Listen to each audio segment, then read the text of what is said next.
Welcome everyone to REN-SHEN Half Spirit. I hope you've recovered from the previous chapter 13. Today we're going to be reading through the interlude together. We will learn a few things.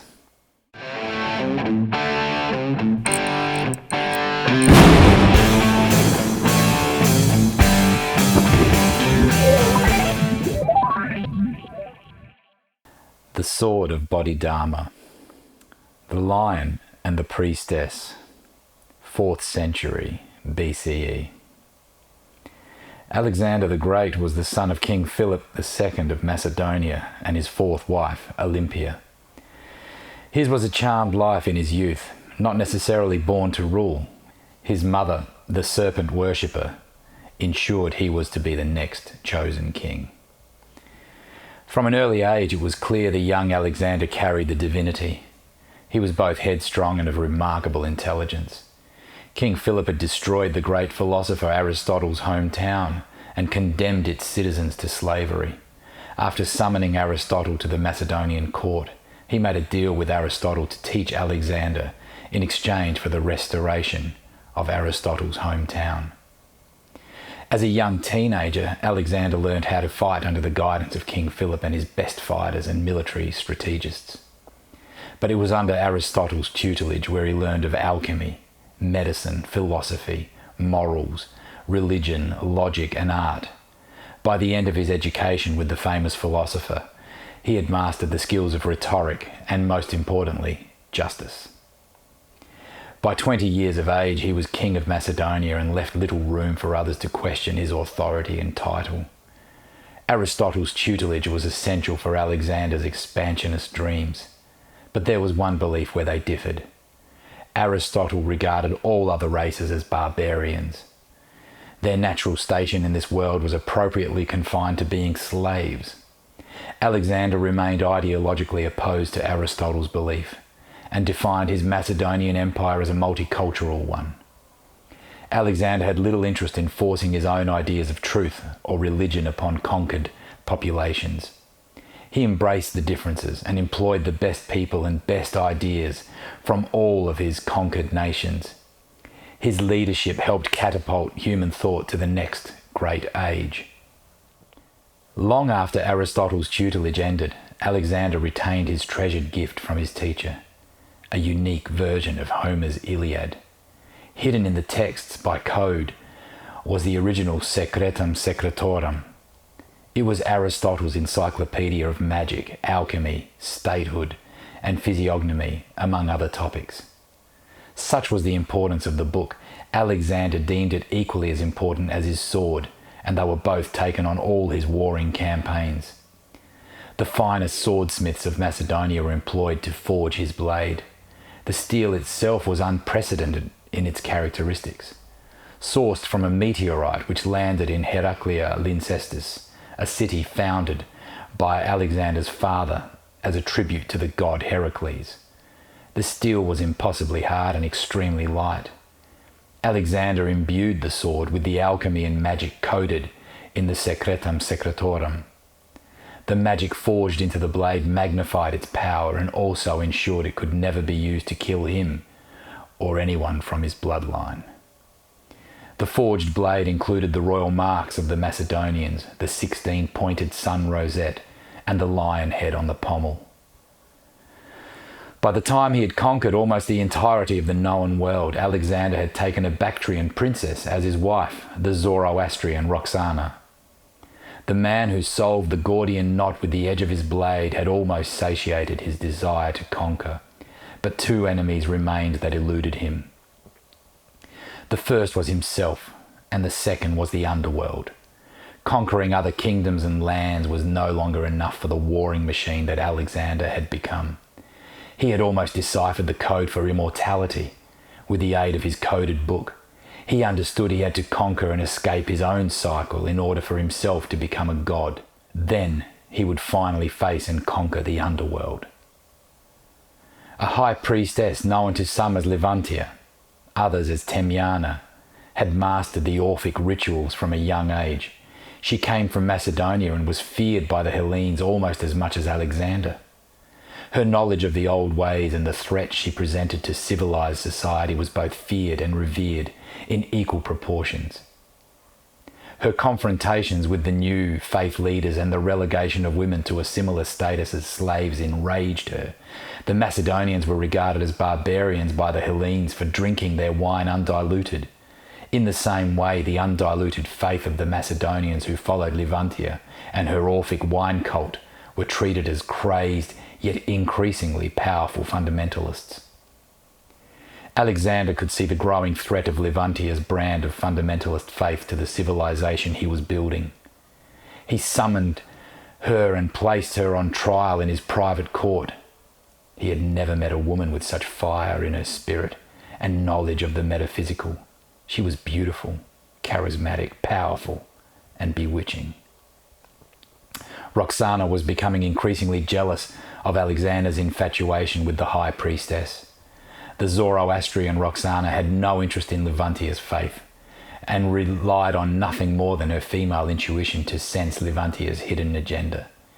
She reminded Alexander to remember what he learned from Aristotle's lectures in physiognomy and study Levantia's face carefully. The priestess was lying to Alexander. Alexander's lust quickly changed to bloodlust as her agenda of deceit began to reveal itself. She revealed how she had learned how to enter and return from the underworld. Nobody had managed to return from the underworld since Orpheus himself managed to persuade the gods and nymphs with his mournful tunes. She knew no army of the living could ever defeat Alexander's war machine. Instead, she was raising an army of the dead to defeat the Macedonian king and install herself as a goddess on earth to rule in his place. He tortured her with the full magic of his blade. He placed the blade against her face and burned his royal insignia into the side of her face to be a constant reminder of whom she served. She never feared death. Levantia had already travelled that path to the underworld and returned many times. But after she felt the full power and divinity of Alexander's spirit, she willingly performed obeisance to him and ended her campaign against the Macedonian king. He commanded her to swear on Hades' immortal and infinite power to protect the earthbound souls of his rightful heirs for eternity. Upon making her oath, Alexander pierced her with his blade and condemned her spirit to permanently roam between both the living world and underworld, but never to remain completely in one or the other, until his line had ended. The insight gained from the interrogation of the high priestess pushed Alexander into an introspective phase. The cycle of wars had left their toll on the king. He had heard of great philosophers in the kingdoms of India and needed to find peace from the terror he unleashed on earth in his quest for world domination. His Indian campaigns were successful, but the warring in India was insignificant in comparison with the insight gained upon meeting the gymnosophists, also known as the naked philosophers, whose purity of thought challenged Alexander's belief systems. He selected 10 of the naked philosophers who had previously encouraged a revolt against him and threatened to put to death the first who gave an incorrect answer. Alexander was well versed in philosophical debates, but was not ready to be challenged by the answers of the naked philosophers. When he asked how a man could be most loved, if, answered one philosopher, he is most powerful and yet does not inspire fear. He asked another how one might become a god instead of a man. He replied, by doing something which a man cannot do. Even the most innocuous and trivial questions were met with the most profound answers. Alexander dismissed the philosophers with gifts and returned to his stronghold a changed man forever. He was no longer interested in the life of gods and lost his desire for war. He knew he would be challenged for leadership and would have given it away willingly. Such was his profound change. He died under suspicious circumstances, but not before Levantia hid his son Alexander IV among her former followers. The boy substituted in Alexander IV's place was murdered as all efforts were made to extinguish the bloodline of the Macedonian kings. The Priest King, 6th century, Common Era. Skandar was a blue-eyed nobleman of Persian descent. More precisely, a Hephthalite, or white Hun, living in Bactria. He and his young family led a relatively charmed life, wanting for nothing. He was a trained warrior and highly respected for both his intellect and his martial abilities. A heaven and fire worshipper, a Zoroastrian, Skandar vehemently rejected the increasingly dominant and rapidly expanding Buddhist faith. His name Skandar was a family name and was an Eastern variation of the name Alexander. He was told of his ancient ties to Macedonia back when it was once a great kingdom. His quickening was a maddening period for him. A call to Macedonia stirred deeply from his soul. An image of a sword was driving him mad. He took his wife and young son with him on pilgrimage to Macedonia, travelling along the well-worn road of Via Egnatia. He reached Macedonia under the reign of Roman Emperor Justinian and his most successful general, Belisarius. The Sassanids of Bactria had been a persistent and feared opposition to the Roman Empire, and the painful memory of the Battle of Callinicum was still lingered. Skandar was not a Sassanid, but easily could have been thought to be one due to his comfort with the Bactrian language. In fact, the White Huns were the enemy of the Sassanids. Although their power base in Bactria was diminishing, the White Huns were treated with suspicion by the empire. He had followed Via Egnatia to an earthquake-ravaged Macedonian city called Heraclea Lyncestis. Even though the empire had embraced Christianity, partial statues of the city's deity namesake Heracles remained. The impenetrable lion skin wearing Heracles was a proclaimed ancestor of Alexander the Great and imported to Bactria during Alexander's era of glory. Heracles was extremely familiar to Skandar. He was the protected deity of the venerated Demetrius the Invincible of Bactria, who was said to be an ancestor of Skandar and whose legend endured centuries later in the region. Skandar had noticed that Heracles was the same deity which provided the inspiration for Vajrapani, a protector of the Buddha.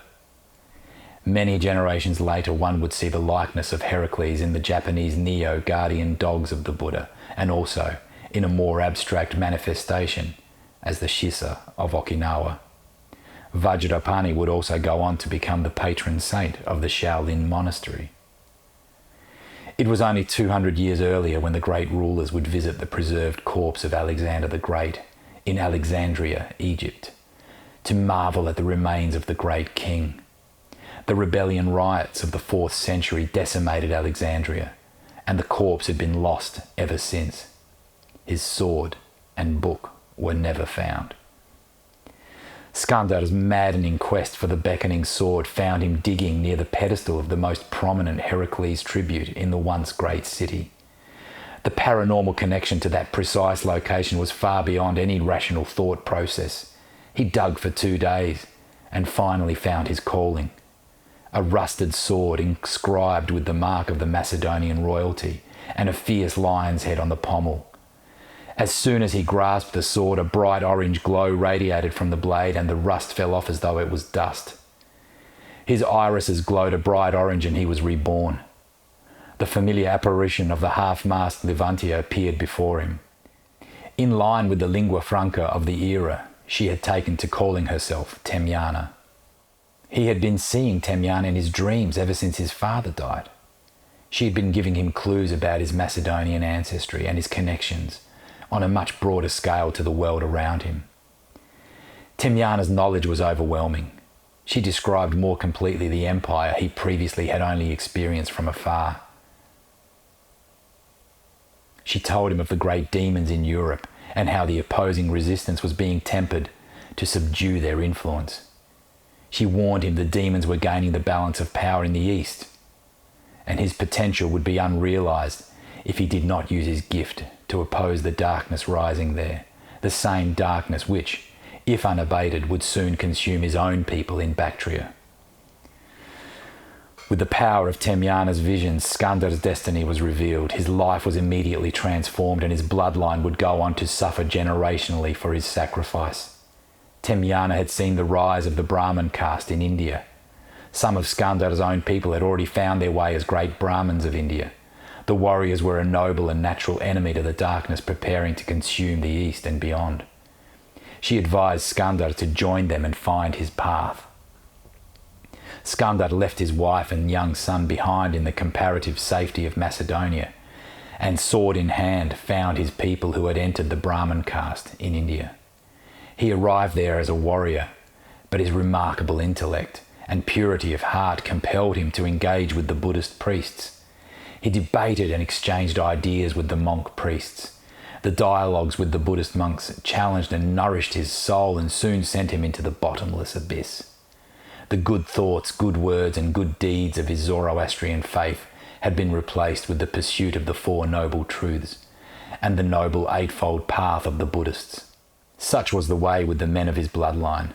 His pursuit was relentless and his rewards divine.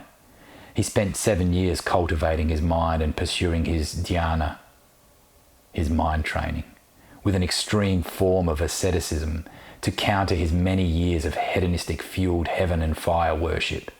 In his 8th year, he freed himself from the desire to suffer. He had freely lost all and finally gained his enlightenment.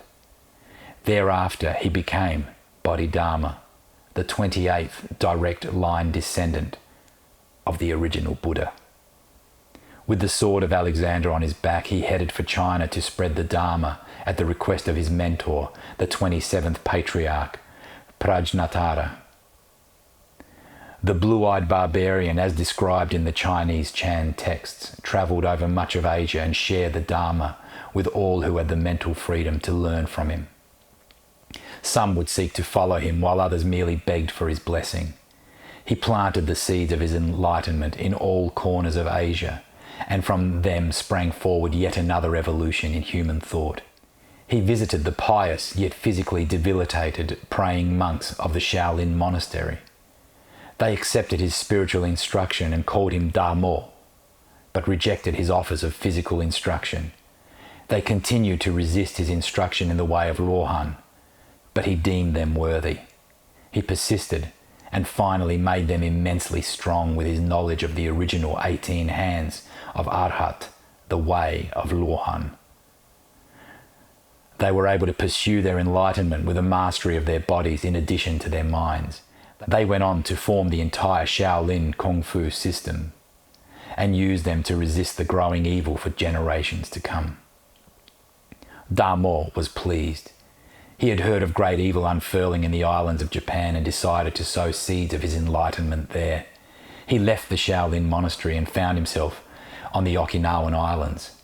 The Ryukyu Emperor, Agari Hachiro, received the blue-eyed barbarian at his palace. Their conversations and debates were epic. The emperor was most powerful yet not feared by his people. Dharmo was pleased to meet someone who was so deeply loved, powerful, and yet as humble as a beggar. A deep intellectual bond grew between the two great men. After 2 years of debate and instruction, Emperor Agari threw himself at the feet of the priest king he called Daruma and said, "I now understand. There is nothing, and I am nothing." He asked for Daruma's sword so he could cut off his arm as a dedication to him. Daruma smiled upon the great emperor. He had reached enlightenment. Daruma's dominant gift from his bloodline was his intellect. He performed a mind-to-mind transference and duplicated all his wisdom to the emperor. Such was the sense of completion in his life. Daruma gifted the sword that beckoned to his protege. He left the island and returned to the Celestial Empire, China. The emperor decided his kingdom was unnecessary and urged his family to follow him. The emperor's son and heir to the throne, Agari Shoto, despised Daruma's influence over his father and quickly learned his father was going to abolish his monarchy. He pleaded with his father to abdicate and allow him to rule in his place, but the emperor had dreamt of a new and enlightened way for the Ryukyu people. The emperor's dream never came to pass. Agari Shoto used Daruma's sword to kill his father and claim the crown. The Ryukyu people soon learned of the son's filial betrayal and banished him. The murderer became a thief, and the sins of his bloodline stain the world to this day. the great Skandar, Bodhidharma, the 28th patriarch of Buddhism, the first patriarch of Chan, Zen Buddhism, the patriarch of Shaolin Kung Fu, Dhammo, Daruma, the priest king, was buried by the monks in the Celestial Empire, having died in his senior years. Documents revealed a man saw him walking and holding a single shoe 3 years after his death. He asked the master, "Where are you going?" To which he replied, "I'm going home. Tell no one that you saw me or you will meet disaster." Rumours persisted of the old, blue-eyed, bearded monk walking west solitarily along Via Ignatia. We've explained a few things now. We've learnt a few things about the sword, about our dear Steve's connection to that sword, perhaps. Perhaps we should start off with Alexander. Alexander the Great. Sometimes described as, it was singularly the most powerful person in the world. You could count on one hand people like him. Alexander the Great, Genghis Khan. I'm running out of people here. Alexander the Great, ruler of the known world at that point in time. Ruler of the world, come on. So, King Philip's got a son, seems to be pretty capable. King Philip was a very powerful man. He managed to subdue the Greek warring states, the Hellenic warring states, and made Macedonia, which was a barbarian kingdom to the north of those Greek warring states, subdued all of them and said, "You know what? I'm your daddy." Basically, formed the Corinthian League, and he was overseeing that. So from then on, cultural influences did move through the regions. The Macedonian influence was clearly military. Education. You must understand everything we seem to associate with the Hellenic period of enlightenment. You're talking about a race of people, as in the Macedonians, who didn't even have a written language. And you go a few hundred kilometres south, and they're writing epic poems and mathematics and philosophy and the evolution of human thought. So it was a remarkable time, and you could imagine, just as there is now, you might find I think the second largest English-speaking nation in the world is the Philippines. So of course you found the Macedonians embracing the education aspects of the Hellenic states. So they developed their skill sets. They learned how to read and write. And you've got the royalty, who are highly educated. And then you've got the normal people in the kingdom of Macedonia who didn't quite get that education. So where am I going with this? Well, we needed Aristotle. We grabbed one of the best philosophers of the time. After decimating his entire village, killing his family, wiping out the whole place, King Philip said, "You know what, I'll restore it, but you've got to come in and teach my son a few things," which is what he did. So they agreed to that, obviously formed a bit of a bond. And Alexander learnt to debate along with the best of them and learnt how to fight and do all that sort of stuff. So he turned into quite a remarkable person. I mean, if you really dedicated your life to training your mind and your body from such a young age, I think a lot of things are quite possible for anyone. Alexander married a Zoroastrian, Roxana, a Bactrian princess. If we know where Bactria is, I mean, if we're thinking about Afghanistan and Iran at about now, then we're probably talking about the region. So what you'll find if you ever meet anyone from that region, they'll talk about Persia, the ancient Persians, Bactrians and Persians. These are words that can often be interchangeable. So he had no problem as far as mixing his races go, and even Alexander's mother was not Macedonian. His father was Macedonian. His mother wasn't the serpent worshipper. So you might kind of like the fact that I've talked about the different religions of each of these people, because I think they make a difference. And Alexander's mob, they were into this sort of kind of party on wine worship sort of thing. We also had we found out that Levantia, or Temyana, figured into the calculations here. She had an agenda. She was an extraordinarily powerful woman. Clearly this is a bit of a story, but the stuff I've said so far has been quite factual, but Levantia was sort of just helped the plot move along very nicely. But I must say the wine cult was quite specific to the region, and it was tied to a worship of an Orphic wine cult, Orpheus related. Just how Orpheus managed to move back from the underworld was fascinating to the people in that region of Macedonia. So they, from a religious perspective, it's amazing how many subscribe to that philosophy, and this notion of undiluted wine, and comparing that to the undiluted religion. They were even sort of tempering the religion further down south and sort of just trying to make it a little bit less extreme, but they were quite fundamentalist in Macedonia, and it's kind of always been that way. The first Christian of Europe was in fact a Macedonian by the name of Lydia. You've got a number of religions that seem to have started from that area. The Bogomils, which, as someone who can understand the Macedonian language, that just sounds like lover of God. But they were a different religion as well in comparison to Christianity. And then going before that, these Orphic wine cults. Get drunk and party on and then think you're worshipping God or something like that. Sounds like a good time. I'm not too sure about the religion aspect. It sounds like they're just having a party, really. But I'm sure it was tied in with some sort of framework for connecting to spirituality. So Levantia had an agenda. Alexander figured it out. Banished her in a terrible way.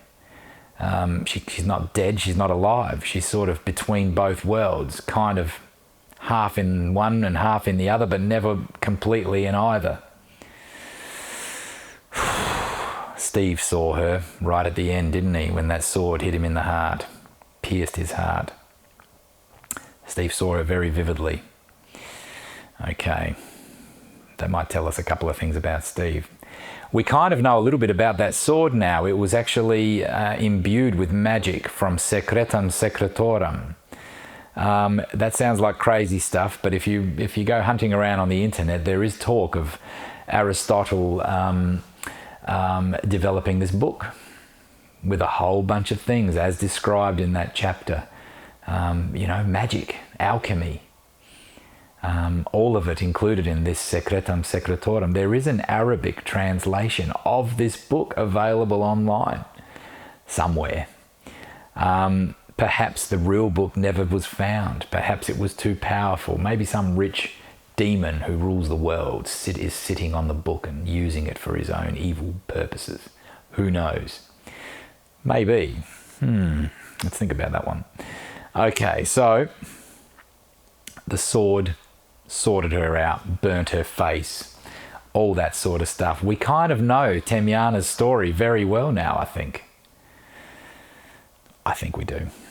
And then we fast-tracked about 1,000 years later. We found a Persian man, or a man from the region of Bactria. It's conceivable. Let's think about it. Alexander had a son, Alexander IV.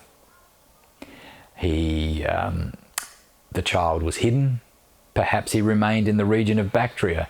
Alexander's wife was Bactrian.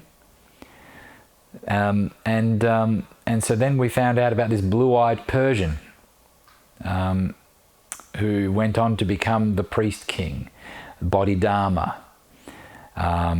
Bodhidharma intrigued me. When I started learning Kung Fu, the first thing you read about with Kung Fu or Shaolin Kung Fu is that their original instruction came from somebody by the name of Bodhidharma. Bodhidharma sounds Indian to me. Dharma sounds Indian, and so I always just assumed it was an Indian guy that found his way over into China somewhere and said, you know what, here's a few breathing exercises. And then the Chinese monks ended up taking that and developing martial arts from that. But then the more I was reading, and I came across a number of texts that referred to a blue-eyed, round-eyed, bearded, big man who was Bodhidharma.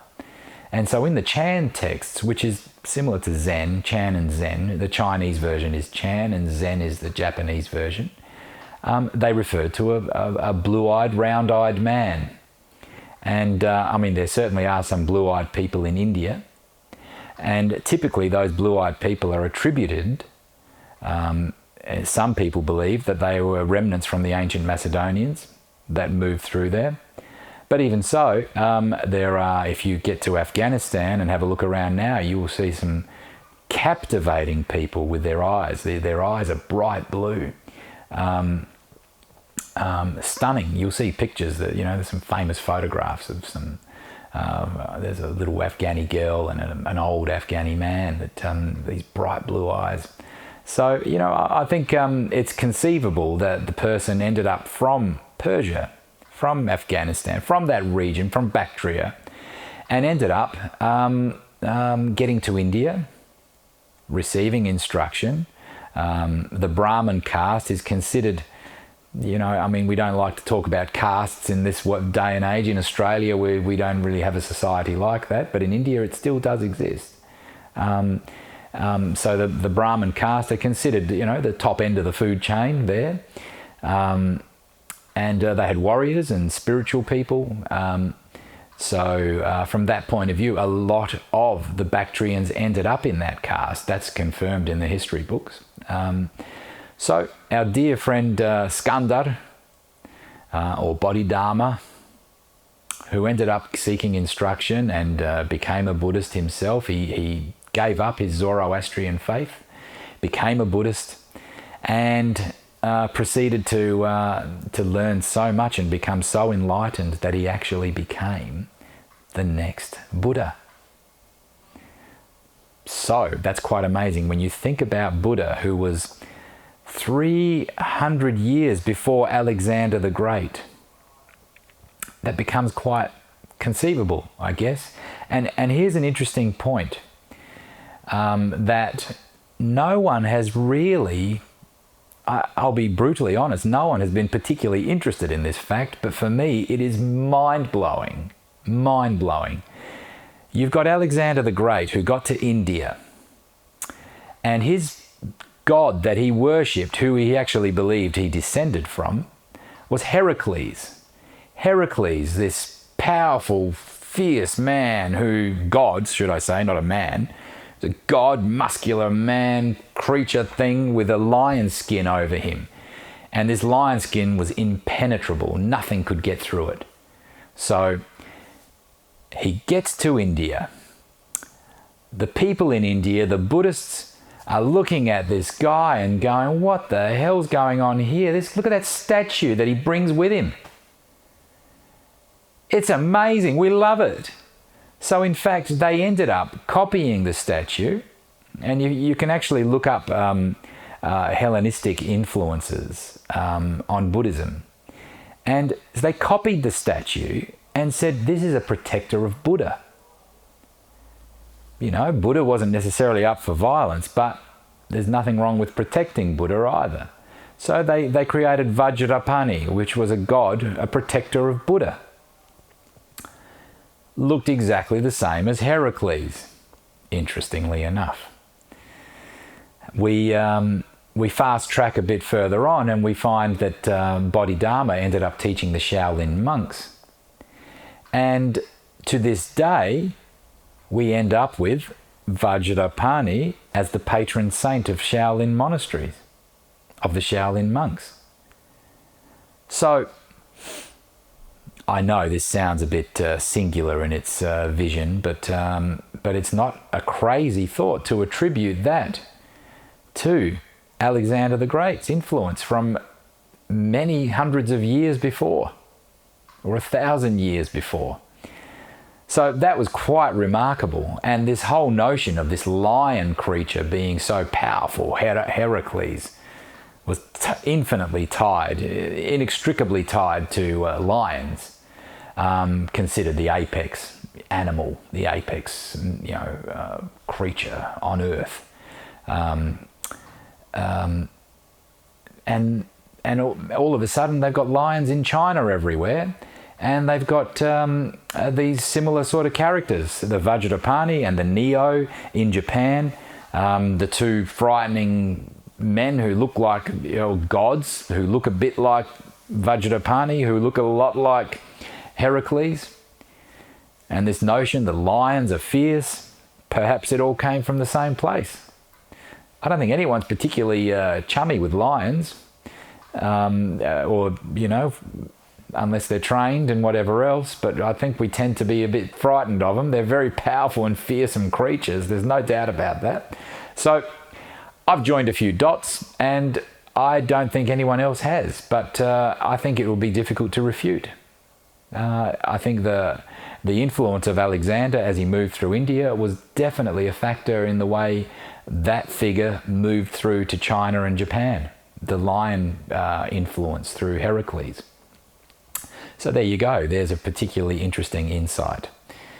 Then we found that in our storyline that after teaching the Shaolin monks, that Bodhidharma, or Dharma, or Daruma, many names for this particular person. Daruma is the Japanese one, Dharma is the Chinese one, Bodhidharma is the Indian one. So yeah, it's the same person we're talking about. So from that point of view, we've got this guy gets to the Ryukyu Islands and meets an emperor. And this emperor is quite a remarkable person. Like we're talking, perhaps in terms of a line of Buddhist, in terms of the line of Buddha, he's probably right there. This guy's got a chance. He could actually be the next Buddha. And he became enlightened. And I talked about the sword and chopping off his arm, but this was the kind of dedications that monks would often do to their patriarchs, to their leaders.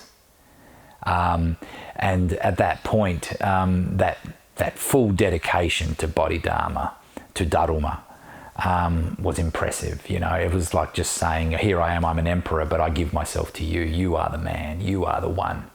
And I fully understand what it all means now. And so he lost all desire for wealth and for being his kingdom and controlling, and wanted to think of a different way to perhaps conduct his affairs, for the Ryukyu Islands to prosper.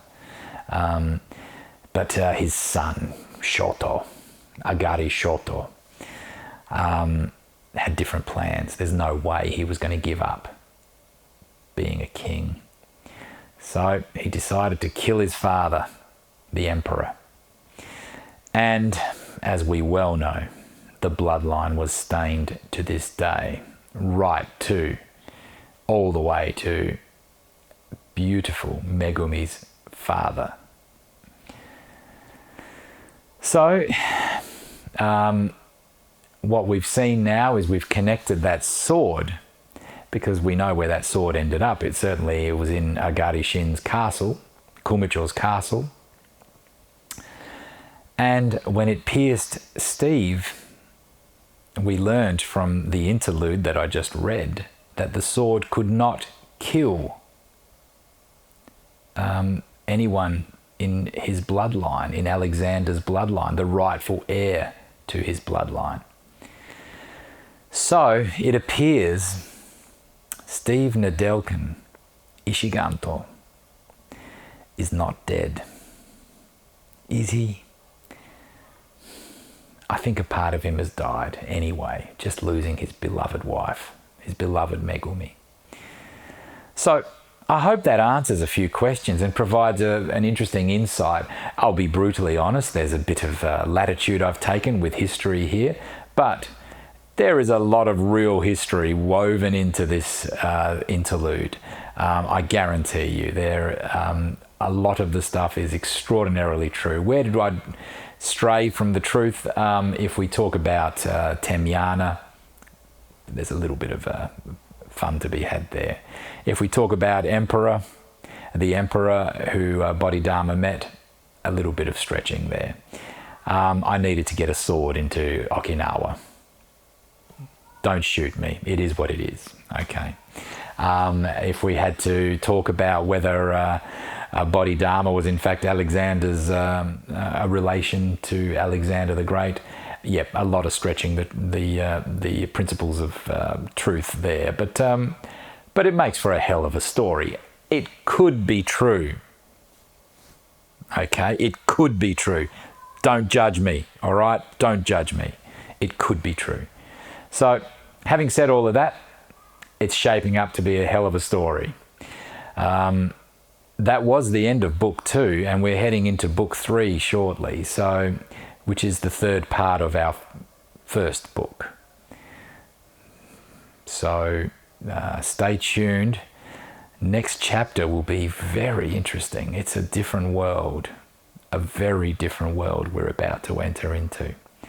So stay with me. I've got goosebumps thinking about it. I hope you remain excited. Thank you very much for your persistence. Thank you for hanging in there. See you soon.